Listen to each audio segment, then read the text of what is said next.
Hi friends, Jennifer here, and I am so happy to be back, to be sharing, to be connecting, and I'm really looking forward to creating more content.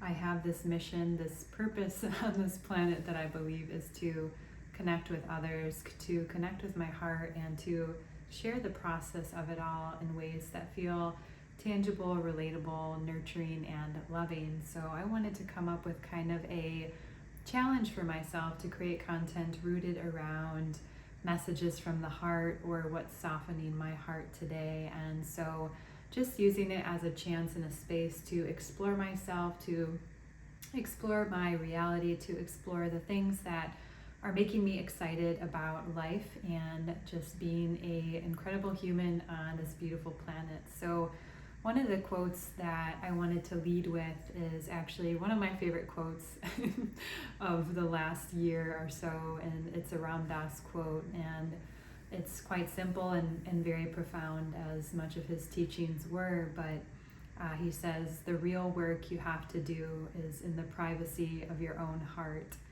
And it just rings so many beautiful chords for me. It makes me feel joyful to be on this path of nurturing the self, of nurturing the soul, of connecting back to who I am and what's really true for me, and reminding me not to plug myself into everyone else around me, but to plug back into myself.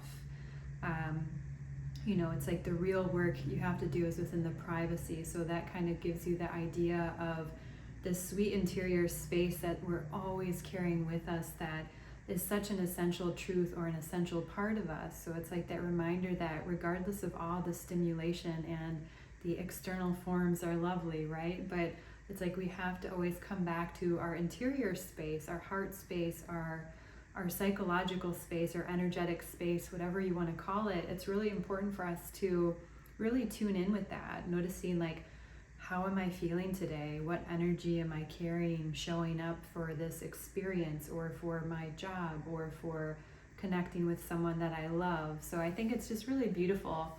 And sometimes it can be like labeled as selfish, right? Like, oh gosh, like must be nice to work on yourself all day, but it's truly a blessing. And I feel that anytime we get to cultivate those experiences, whether it be all day, right? We can take like a whole personal retreat for ourselves, or it could be 20 minutes in the morning, or it can be just noticing the spaces in your life that you're feeling triggered, or you're feeling certain feelings that are in friction with the way that you want to show up. So I feel like when we come back to that space of the privacy of our own internal and eternal space, that we're able to heal, we're able to nourish, and we're able to grow.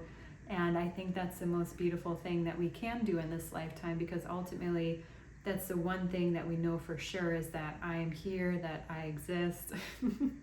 It's getting a little esoteric, but I think it's just a beautiful thing to remember, like that work that we do, those triggers that we have, those feelings that we have, the energy that moves in our body is truly a gift. Like my triggers are my gifts, because I'm able to see them and be confronted by them, and sometimes it's quite ugly and it's not beautiful, but then if I peel it back and say, wow, I'm learning a lesson right now, this is very hard, I'm not ready for it, but I know that my soul is leading me to that direction. So it's just interesting when you start to pay attention to yourself, to your spirit, to your life, to the way that you interact with the world, to how much time do you spend on yourself, in yourself, with yourself, and seeing it not as a sad quality, right? Like, oh, I'm so alone, I have no one to hang out with, but actually it's a blessing, and it's beautiful if you are able to be comfortable by yourself, to really rest in your own energetic field, whatever you want to call it. I think it's truly a gift, and that's not something that I realized until my early 30s, I guess, or my late 20s. But it's something that I always loved to be alone. Like I would go to a lot of art films by myself, or to art gallery openings and things like that. And I loved it. I loved being by myself, but then there was always like this needy part of myself that really needed to connect with someone to feel less alone. So I think when we can view things from a higher vantage point or a higher perspective and say, wow, me being by myself, that's okay. This is a good thing. This is where I can heal, or universe is giving me time to look inside myself and to see who am I right now in this moment and who do I want to be. So I think it's like that beautiful arrow of like self-awareness coming back to yourself and connecting to who you are at this point in time, and then saying, okay, I see where I'm at, but where do I want to go? And this is actually something that my husband and I have been connecting on a lot lately, is just thinking about like this arc of time. If this is where I am in this moment, what actionable steps do I need to take to get to this place? So I've been really interested in personal archetypes lately, and one of those archetypes is all about the self-healer, the healing person, the loving person, the nourishing person, the eternal child. And so it's coming back into those spaces of the self, like what do I need in this moment? Or if we look back at some inner child work, like what did my younger version of myself need?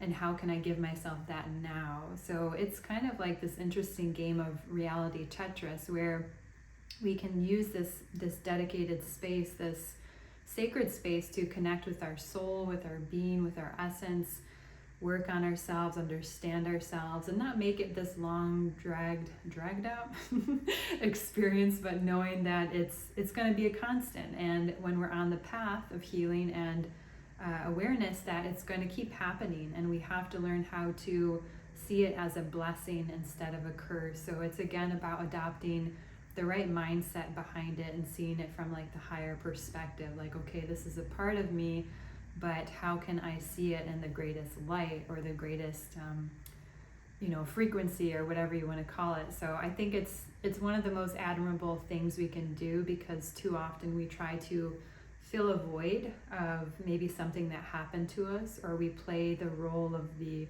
victim, which is one that I definitely identify with, of like, this is part of an archetype that I had played for many years, like, oh, woe is me, this happened, this story, it's so hard, it's terrible, blah blah blah. And I repeated that so much to myself, and every once in a while it still kind of chimes in, but by me becoming aware of that thought, I was like, that doesn't feel right. That's not really true. That's part of my history, and things happen, but it doesn't make me that today. So it's like taking that awareness, channeling it into, what are you thinking about? What are you constantly playing on loop in your mind? And realizing like, I don't have to keep playing that story. And so something that I've been really excited about is like, well, what is my new story? What's the story that I want to share with the world, or to share with my heart, or where I'm going in this lifetime? And one of them is like the flexible body and mind. So it's like the path of like someone who studies yoga, and like, okay, if that's like what I want to be, how do I get there, and what do I do to get there? So if I'm here and I'm on the path of healing, and I want to be someone who is like flexible body and mind, what are the steps that I can take to get from point A to point B? Not that this one is bad, but that this is where I'm at. So what adjectives or what actions does someone take who wants to be in this new path or this new archetype? And for me, it's just understanding like, okay, someone who is on this yogic path is someone who is flexible in the mind, so they're not they're not gripping to anything, right? They're non-reactive, or they aim to practice non-reactivity. They respond instead of reacting. So that's like part of that new archetype. They probably practice yoga, flexibility, meditation, so that's an actionable step.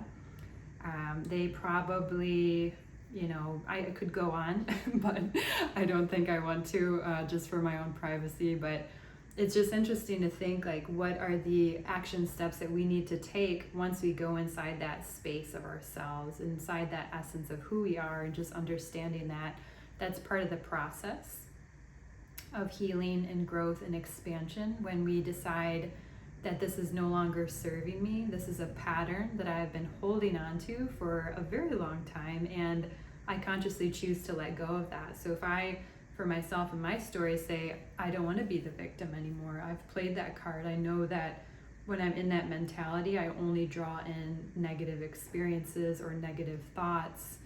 and it doesn't feel good. It's not a loving way to see yourself, right? If we're constantly fueling our energy with thoughts that are low, we're going to feel low. So if we take a conscious effort and say, oh yeah, that's a weird story, why am I doing that, and replacing it with things like flexible body and mind, or I choose to be a responder instead of a reactive, and really recognizing ourselves where we're at along the process too, because we're all growing, we're all shifting, we're all changing and evolving in our own ways. And it's really such a gracious act to see yourself that way, right? Like we can say, oh, I'm not there yet, this is so unfortunate, but it's really fortunate because you're actually on that path, and you're seeing yourself where you're at, you're meeting yourself where you're at. And I highly recommend to anyone who this resonates with to really just practice self-care, to practice self-nurturing, to be in nature, to ground yourself, to connect yourself with this incredible planet that's been healing people for a very long time. Something I've gotten into the practice of is buying myself flowers, or just connecting with the things that I own, and maybe cleaning up the house or putting things that are beautiful in certain spaces, so that way I can connect with them and feel the sense of beauty around me. Because sometimes on the path of healing, once you start digging and shining the light on the areas that are difficult, it's going to upheaval, like there's still dust in the air. So it's just such an interesting process, and it's so beautiful. And I've been really resonating with that quote by Ram Dass: the only work you have to do is within the privacy of your own heart. And it just rings such a beautiful chord to me and to my being and to my essence, and serves as a reminder that it is not selfish to take care of your own self, your spirit, your soul, and to be around people, places, and things that light you up and that encourage your growth and your healing. So that's what's on my heart today, and I think it's a beautiful reminder to lean into that wisdom, to lean into that love for the self. And I just want to thank you so much for watching and for connecting with me. I'm looking forward to continuing to make some fun and entertaining and slightly strange videos on the internet. My human design is all about speaking, effervescent truth. So I'm really trying to lean into that as an ego manifester, and this is my space to do that. Not my space, but a space to do that. So thank you all so much. Wishing you a beautiful and heart-centered day today. Thank you.